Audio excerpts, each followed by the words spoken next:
Hey guys, welcome to another edition of Scale JDM Review.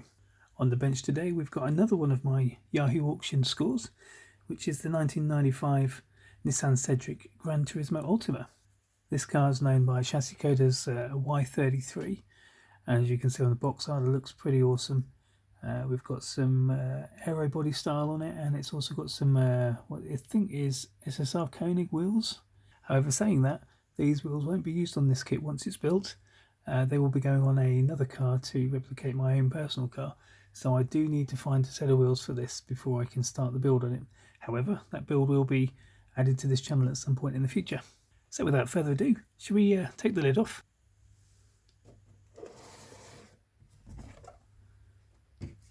And there we have it. I've already removed everything out of the bags. It just makes it easier to grab everything as I'm going through. But what we'll do is we'll quickly remove these bits and look at the decals first.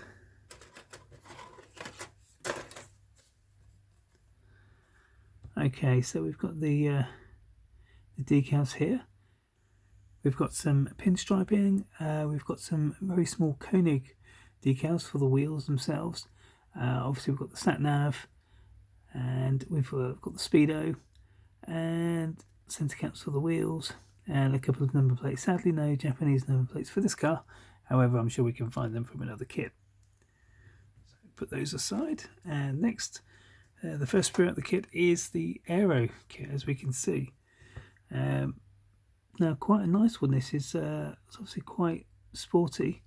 We have a rear spoiler, some side skirts, sorry, and the front bumper, which will have glass indicators on the top left and right there, and what looks to be the rear spats. Next up, we have a separate rear spoiler, so you do have the choice of two. I think this would probably be the one that I go for if I did the kit. However, I am a big fan of big sedans without spoilers on the back of them, so that's going to be a choice I'll make at some other time. The only chrome piece is the front grille, which means the wing mirror inserts are also going to need to be painted. But it just does look like a nicely detailed grille. I'll just get some Citadel null oil shade on that, and that will bring it out quite nicely. Okay, so we have the suspension and the brake setup. I've not actually looked at the instructions for this, but I'm guessing it can be lowered quite easily. If not, I will be showing you guys how you can do that in a future episode. But the brakes do look absolutely gorgeous. They're cross-drilled, and although the actual suspension components do look quite basic, I'm sure they can be changed up. And yeah, looking good. Okay, next up we've got the first part of the interior, which is the right-hand drive dashboard, the interior door panels, which is quite nice there. That's going to make it very easy to paint those because they're separate. We have the steering wheel, the foot pedals, what looks like an automatic transmission gear stick, which makes sense, rearview mirror, steering console and steering wheel. Next up we've got the front lights, or the front light inserts I should say. We have twin exhaust pipe on it, and we have the previously mentioned wing mirror inserts just there, which will need to be painted with a Molotow pen or some chrome paint. Next up is the second part of the interior. We have the floor and the back seats all moulded into one with the centre console, and we also have the front seats, which don't look too bad, but to be honest I think they could be a bit more detailed. They could look a little bit more realistic than that. They look just very basic.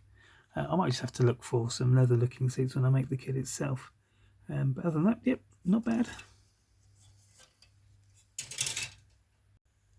Okay, onto the windows, glass section.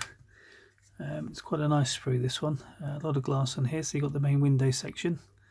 Obviously with the greyed out areas where we can do the shading. The blackness around the window that you would normally see in a real car. We have what looks to be here the bumper corner lights and the back lights, and just up here we have the headlights but they need to be trimmed. As you can see, a bit of flash on them. We also have the corner indicators and what looks to be a second set of optional corner bumper lights. Without looking at the instructions, I'm not entirely sure which ones we need to use. I'm guessing it's going to be these ones, but we'll see when we do the build. Okay, so we have here the gas tank. Technically this could have been moulded into the body, but fair play, gives you something else to build. And onto the exhaust. There we go. So we have the wing mirrors, the 1:2:1 exhaust system with what looks to be a Nissan badge. That's nicely detailed. I don't know if you can see that on the camera, just there maybe. The back box itself, we have some anti-roll bars and also an intercooler. I'm guessing that would be what connects the front part of the car to the body shell itself. I'm unsure what that is. I think that's going to be a number plate. But nicely detailed as well. I'm quite impressed with the Nissan badge on that. But there is a bit of flash on here, so that's going to need a bit of trimming too. A little bit of work, nothing major. Next up, we've got the chassis. Let's turn that over. Okay, that's actually really nicely detailed. Once shaded up and detailed up, that would look fantastic. Very easy to lower as well, I think. I do think this kit has two different ride height options, to be fair, but I do like the detail on the oil pan, the automatic transmission oil pan, and the cat there. You can get some nice shading going on there. Yeah, nice. Okay, on to the last sprue. We've got the rest of the suspension here. So we've got the differential prop shafts and drive shaft. We have the radiator. We've also got the front and rear subframes. Some more suspension components there. The original suspension, I would say, in this kit. Although this looks better than the other one, but obviously depends on the ride height that each one gives us. So we've got the steering arms and the original exhaust and the original brakes, which look pants. So they won't be going on the car. Right, next onto the body, which is just here. So a nicely cast piece. The plastic does look quite flawless. There's no marks or no flash on it at all. There's a slight hair. Just having a look for the mould lines, which are just in the front corner just there, which you might just be able to see on the camera. So that means it'll come up through past the bonnet line and goes up across there, across the roof, and then it'll be back down the rear corners you can see on the back lights there. But even as a standard kit, this would make an absolutely lovely looking car if it was dropped a little bit. We don't have the option to make a standard kit because we don't have a second set of bumpers. However, it will still look amazing. Now, if any of you guys are like me, one of your favourite parts about a kit is the wheels, and in this kit is no exception. These are Koenigs. They're 18-inch, and these are what I actually have on my personal ride. Again, these are two-piece, as in the Aoshima way, and those centres would look lovely painted in a white or a gold maybe, with the chrome laid over the top like that.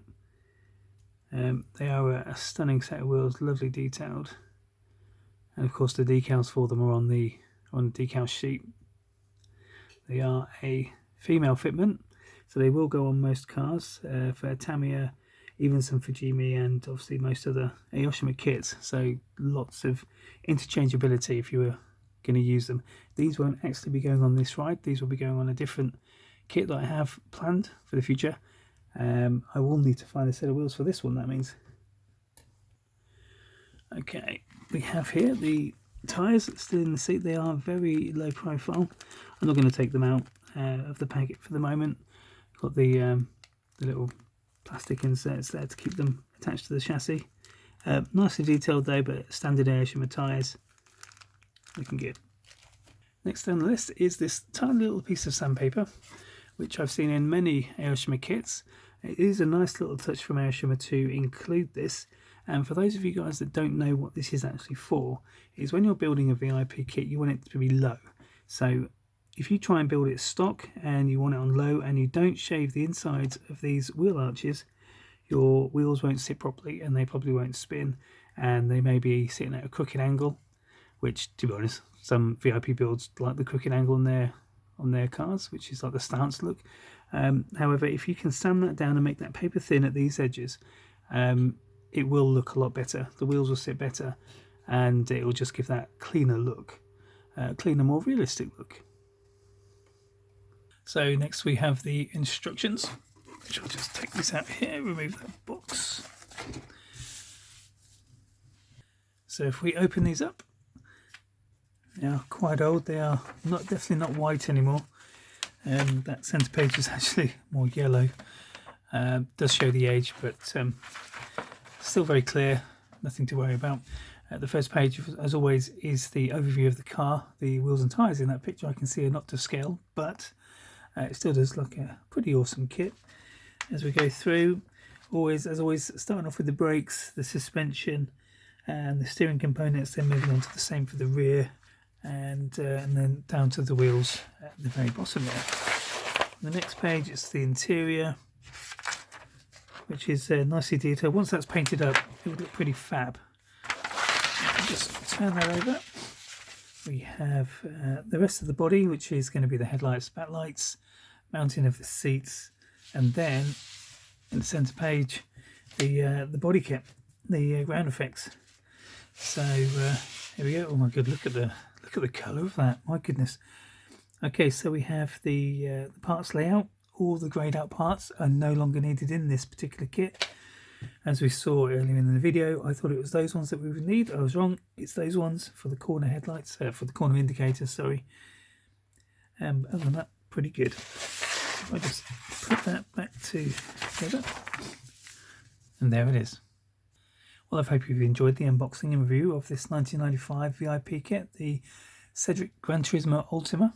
As far as big body sedans go, the Cedric and the Gloria, its sister car, are one of my favourites, and I will be looking forward to building this car in the very near future. In the meantime, if you'd like to leave a comment in the section below, please subscribe if you haven't already, and I will bring you some more reviews of rare kits as soon as I can. Thanks for watching. Bye.